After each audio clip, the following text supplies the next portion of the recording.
মানুষ কেন অ্যাডিক্টেড হয় জানেন? তার কারণ তারা ইদার টেম্পোরারি হ্যাপিনেস পায় বা মোমেন্টারি সেন্স অফ ফুলফিলমেন্ট পায়, যার জন্যই তারা কিন্তু মেইনলি অ্যাডিকশনের দিকে ঝোঁকে। ব্যাপারটাকে আমি আপনাদের জন্য একটু ইজি করে এবং একটা এক্সাম্পল দিয়ে বোঝানোর চেষ্টা করছি।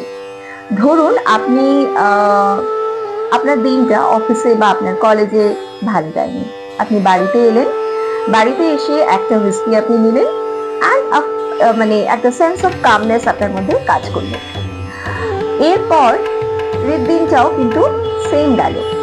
এই সময় আপনি একটার বদলে দুটো হুইস্কি রিপিট করলেন এবং সেই সেন্স অফ কামনেস বা আপনি পেলেন। এবার একটা টাইম এমন আসবে যখন আপনি দেখবেন যে উইদাউট হুইস্কি আপনার ঘুমিয়ে আসছেন।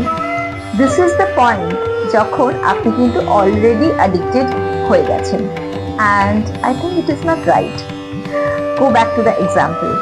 ধরুন আপনার দিনটা খারাপ গেল, আপনি বাড়িতে এলেন, মানে আপনি হুইস্কির বদলে কি করতে পারেন সেটাই বলছি এখন। আপনি বাড়িতে এলেন, আপনার দিন ভালো যায়নি আপনি জানেন, একটা শাওয়ার নিলেন, আপনি ফ্রেশ হলেন, আপনি মেডিটেশনে বসলেন, আপনি সেম টাইপ অফ হ্যাপিনেস পাবেন। বা আপনি জিমে গেলেন, এটা তো ভীষণ ভালো একটা উপায়। বা যদি আপনি সেটাও না করেন, আপনি বই পড়লেন কয়েক পাতা।